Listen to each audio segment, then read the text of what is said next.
Hello everybody, Cody here, Boss Poses. Welcome back to a new set of tutorials, and today we are going to be looking at an onion skin for 2025 for Blender 4 and previous versions. So basically I did an old tutorial and people are saying that the old one doesn't really work anymore, so we're going to do a more updated one, and I will provide a free add-on in the description of the video.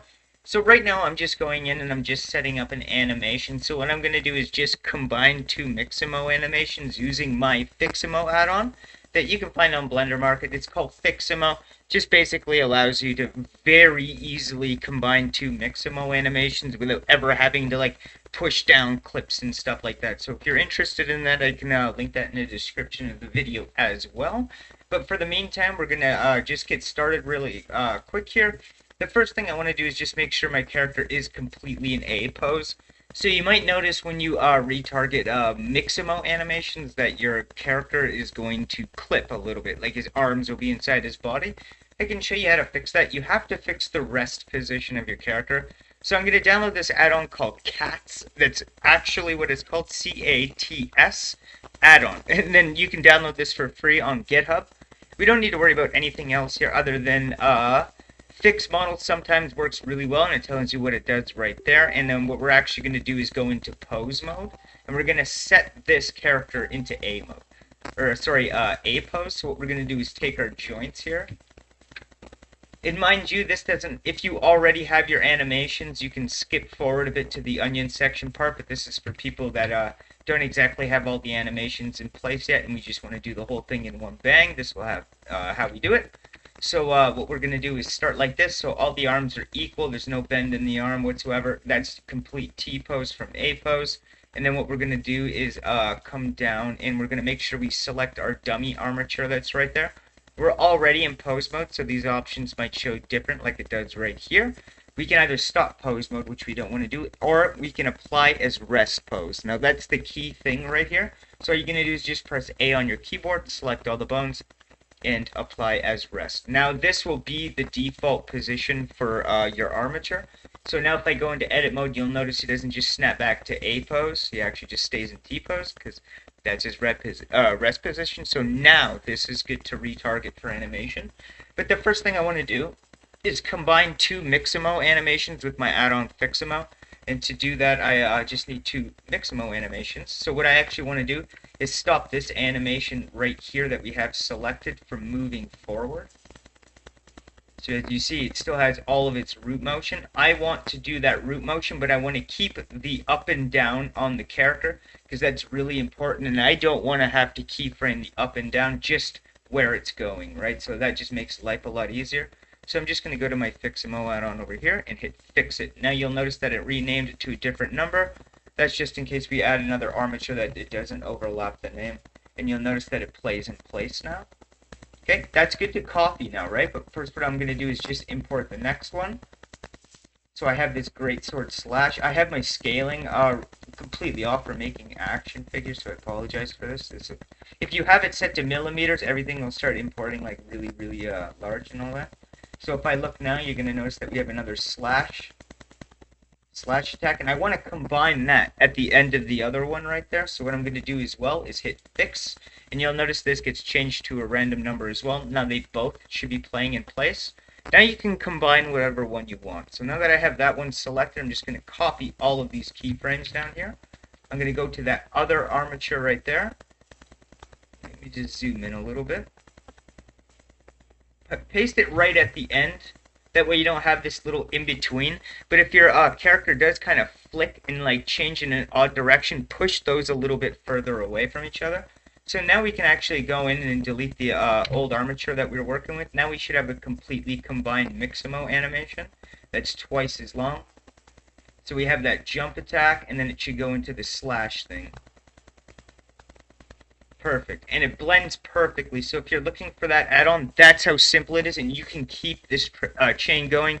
And as you see, add physics and all this fun stuff. It's an amazing add-on I made for beginners, so you can get this at a really cheap price. It's not a stupid price, and this thing will last you for a very long time. I use this thing every day, and as you see, combining a FIXAMO animation, I didn't have to use the NLA editor and push down clips. I didn't have to do any of that. Right? So now we're good to go. So the next thing we need to do is get this animation onto this character right here. This is also very simple. You can download Rococo. It's a free plugin. I just have to sign in right here, so just let me open my browser. It's a free thing just to sign into, so don't worry about yeah, there we go. Okay. Now that we're completely signed into Rococo, you're going to notice we have options here. We're only going to worry about targeting, right? So our source is going to be the animation that we just did. And then what we want it to go to is our character, right? And then all we have to do is hit build bone list.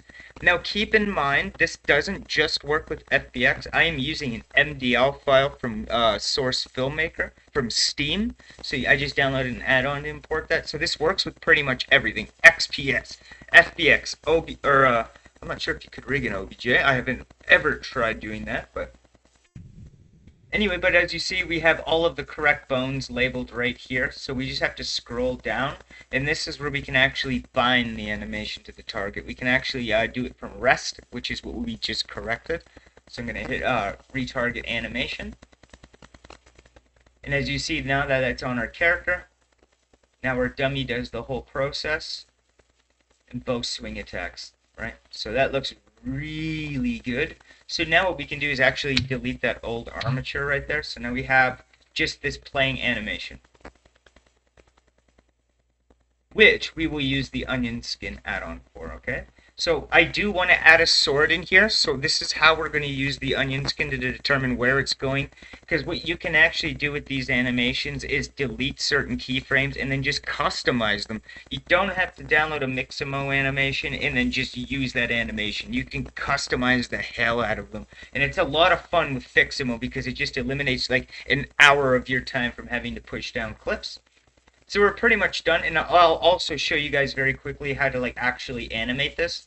So what we're going to do is select the armature.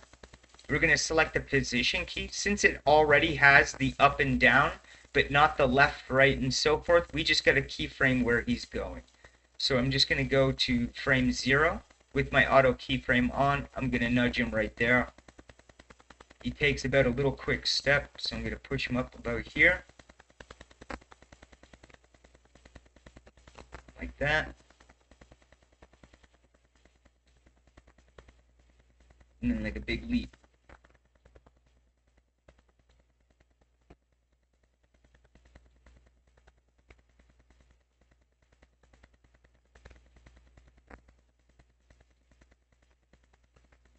See?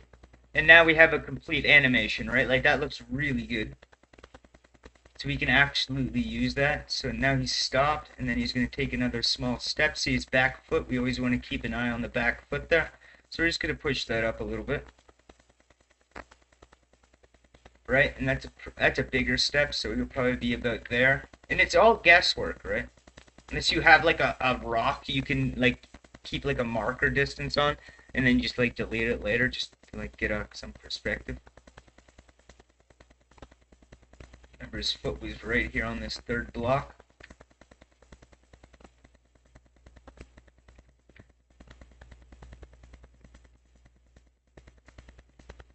And then end. So now we have a completely framed up animation ready to be used. So that's good to go. And that's how easy it is just to go from combining an animation to getting it on your character. Now we can learn about the onion skin. So let's get started here. So we don't have to worry about any of this right here. I just got to remember exactly which tab that was in. It should say something like animation or whatever.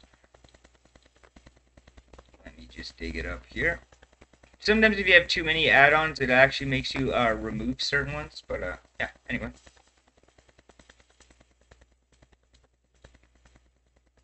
Just double check, make sure I don't have it.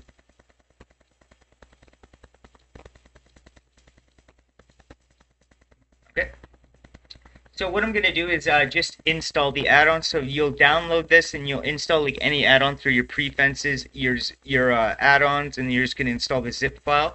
Hit the check mark and you will see it over here on the side panel. So I'm going to get that done. Okay, now I'm back. After you install the add-on, you'll see this thing. It's called Animation Extras. In case you got lost inside of your control panel, it's not called Onion Skin. It's called Animation Extras. and you're just going to click that, and you'll have this one button up here in the top corner, and you're probably wondering how to get that started. So just make sure you have an animation or one that you're currently working on. Just get a couple frames in there. And then what you want to do is just select the object. So I do want the head in there to be as well. And then I'm going to hit Set Onion to selected. I'm going to go into my shaded mode. And you're going to notice that we have this onion skin in the back. This small opacity. So if I turn that down, we want to select the body too. I think I just had the head selected there. So I'm going to hit Update.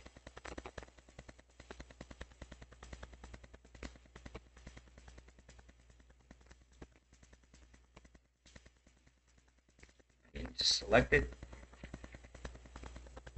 There we go. Now we have it on our body, because I had the head as a separate object for some reason, but I shouldn't have. But now that you see that we have an onion skin glowing right here, so let me actually just see if I have my other add-on where I can actually make the background black. I have a bunch of add-ons on Blender Market for 3D printing and stuff. But what we can actually do is hit the start and end on here. We can hit flat colors, the amount of color. So we can even brighten this up a little bit, and you can stop your future frames, because you probably won't really know what you're going to do next, and you're just curious how these blend. This is how you would do it. So the blue ones would be the future, the frame that it's going to, and the red is the previous frame. And you can actually change how far of a frame you want, so we can add more frames. So now you can see 1, 2, 3 frames ahead of the animation, and you can see that arm motion, right? So if there's any tweaking that needs to be done, you could do that after. Or what we could do is hit the end on the blue. So it'll never start and it'll never end. So that just basically means that we can use X-ray color so we can see right through the character onto everything. But as you see, we just want to see our previous frames. So this is what it's going to look like when you go through your previous, and I love this add-on so much. So when I do video game animation, this is what I do, because if you want to do a specific set of frames for your animation, say you want to have 16 frames for your walk cycle, 16 frames for your attack cycle, this is how you could do it. You could even change this to 16, I believe. So now you can see all 16 frames of your animation in one spot, and this will allow you to actually go back to each frame, change this animation, and then update the onion skin, and then that'll be continued again, updated from here. So we can keep going, and as you see, we have a whole trail. I love watching that thing.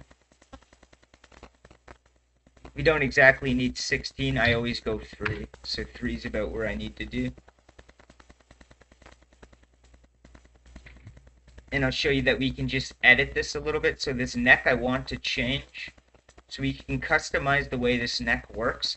Where this frame is stopped is right where I have it selected, right? So we just want to make sure we select anything after that and just delete it. And then it would probably be wise to do that on the head as well, because we'll animate that too. So anything after that will just be static, right? So you won't even see the onion skin on the head anyway, but you'll still see the old onion skin from the previous animation until we update it. So what we're actually going to do is just make sure we have auto keyframe on. We'll just make his head more like that, like looking.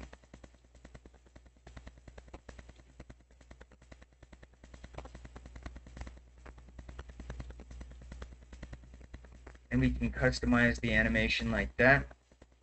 See, now he has more of a look to it.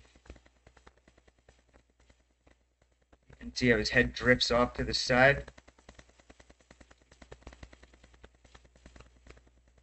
You do want to make sure we turn the neck. Ooh, don't move the arm.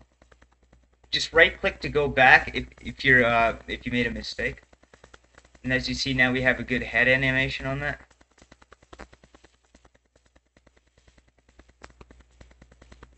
And then when he comes to about here, put his neck down, head turning.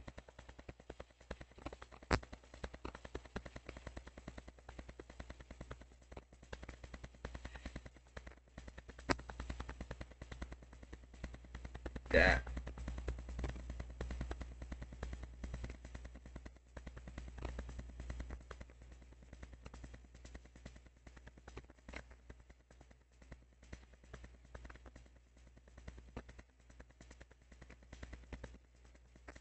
As you see, now we have a customized animation. You can do that with the arms as well if you want to have it one. like one sword. We could have even have deleted the head a little bit further and started from here, so we could even continue to do that. So we even delete these frames and just take this last frame here and kind of like make his head down by the shoulder. We might be able to, yeah, kind of push that frame in. That looks way better now that he's actually looking at what he's trying to attack.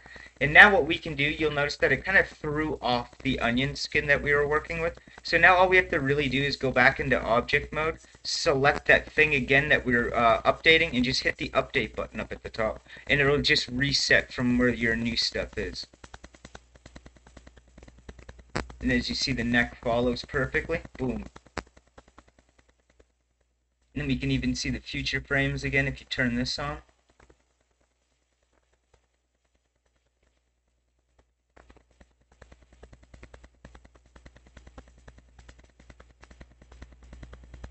And this will be good for a sword too, because I see how the arms are too far apart right here.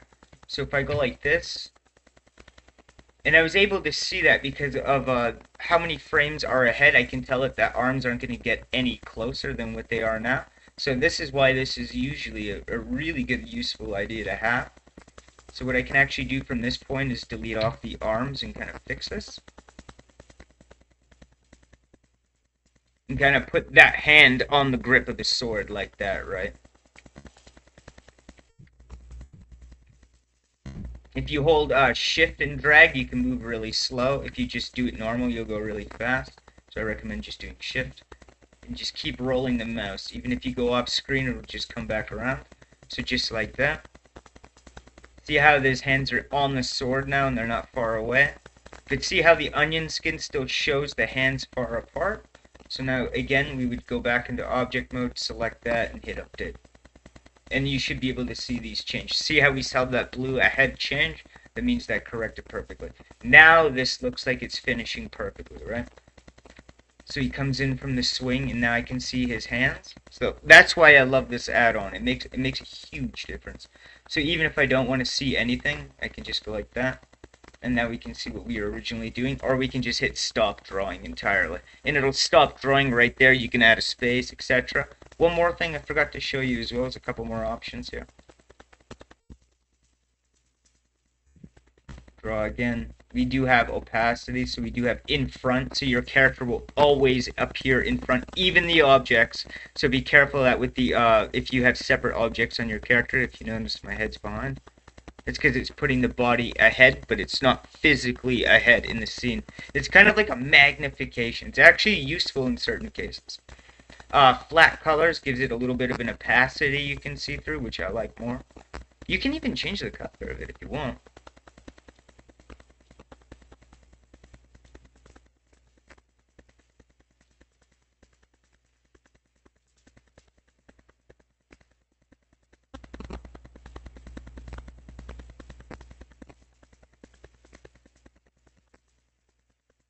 That's so much fun to watch, and that's pretty much how you guys use the onion skin here, and that pretty much gets you started on using that. So you can use this in any kind of way you want, so I highly recommend just, you know, going about your business, working with this thing, because look at the options here. You don't have a lot to work with, and a lot of the other add-ons that are on the internet, man, they're huge for some reason, and like all you want is something simple. This will get everything you need to have done. And as you see, we just, in all of the time that it took you to watch this video, we got 2 FIXAMO animations. We combined the FIXAMO animations to make something big without any NLA editor. We also attached that to a character, and we customized the animation with an onion skin in that amount of time. That's a bonus video right there. I highly recommend you save this, and like if you need it in the future, I'll always leave these downloads available, and if they ever expire on Google Drive, I do update them. So if you like today's video, please do like and subscribe. I really appreciate it. Check out my work on Cults 3D, ArtStation, Deviant, every 3D printing platform out there. I got plenty more tutorials coming. Thank you very much, and have yourselves a good day.